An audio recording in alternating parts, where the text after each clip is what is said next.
السلام علیکم ورحمۃ اللہ وبرکاتہ۔ معزز سامعین و ناظرین، آج کل انٹرنیٹ کی دنیا میں ایک سیریز بہت مشہور ہے جس کا نام ارطغرل غازی ہے کہ صرف ہندوستان کی اگر بات کی جائے تو مڈل کلاس مسلمانوں میں سے ہر چوتھا مسلمان اس سیریز کو دیکھ رہا ہے، اور لوگ الگ الگ اعتبار سے اس سیریز کو دیکھ رہے ہیں۔ کوئی کسی اینگل سے دیکھ رہا ہے، کوئی دوسرے اینگل سے دیکھ رہا ہے، لیکن اس سیریز کے سلسلے میں بعض لوگوں کے ذہن میں کچھ غلط فہمیاں ہیں۔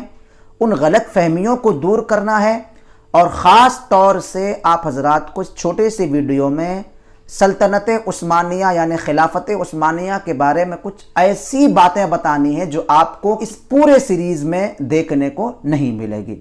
تو آئیے آگے بڑھتے ہیں۔ آگے بڑھنے سے پہلے آپ حضرات سے گزارش ہے ہمارے چینل کو سبسکرائب کر لیں اور بیل آئیکن کو دبا دیں تاکہ اسی طرح کی معلوماتی ویڈیوز آپ تک پہنچتے رہیں۔ سب سے پہلی غلط فہمی اور مس انڈرسٹینڈنگ جو لوگوں کے ذہن میں اس سیریز کے سلسلے میں ہے، لوگ یہ سوچتے ہیں کہ خلافت عثمانیہ کا تعلق حضرت عثمان غنی رضی اللہ تعالیٰ عنہ جو کہ خلیفہ راشد ثالث ہیں، یعنی تیسرے خلیفہ راشد ہیں، بلکہ ایسا نہیں ہے۔ خلافت عثمانیہ کا تعلق ارطغرل کے 3 بیٹے تھے، ان میں سے آخری بیٹے عثمان کے ساتھ ہے۔ اس سے پتہ چلا کہ اس خلافت کو حضرت عثمان غنی جو صحابی رسول ہیں ان سے کوئی کنیکشن نہیں ہے۔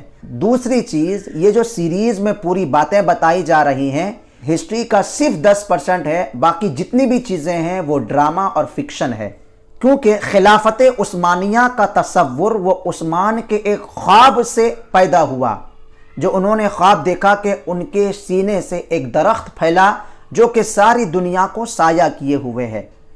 وہ الگ بات ہے کہ عثمان کے والد ارطغرل نے بڑی محنت کی، بہت بہادر تھے اور انہوں نے سلجوقوں کی بہت مدد کی، لیکن خلافت عثمانیہ کا تصور عثمان کی ذات سے پنپتا ہے۔ سیریز میں جو کچھ بھی باتیں دکھائی گئی ہیں وہ ہسٹری کا صرف 10% ہے، اس کے علاوہ جتنی بھی باتیں ہیں وہ فکشن اور ڈرامہ ہے تاکہ لوگ اٹریکٹ ہوں۔ اب آتے ہیں خلافت عثمانیہ کے بارے میں کچھ ریئل فیکٹس کی طرف۔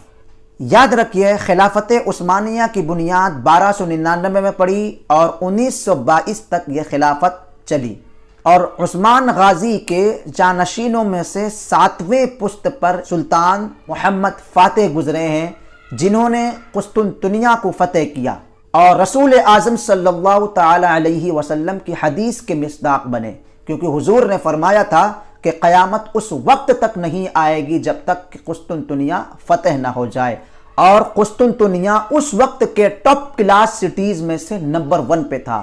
ترقی کی تمام چیزیں وہاں مہیا تھی۔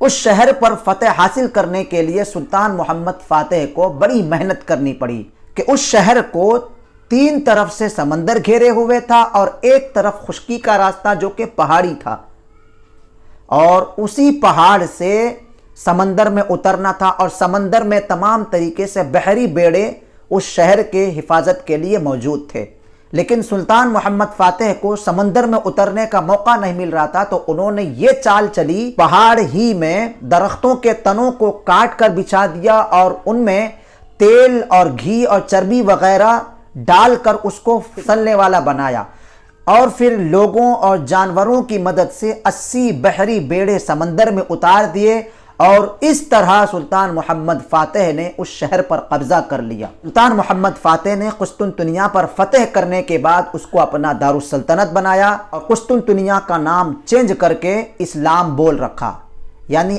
آج جو استنبول ترکی میں پایا جاتا ہے اس کا نام پہلے قسطنطنیہ تھا۔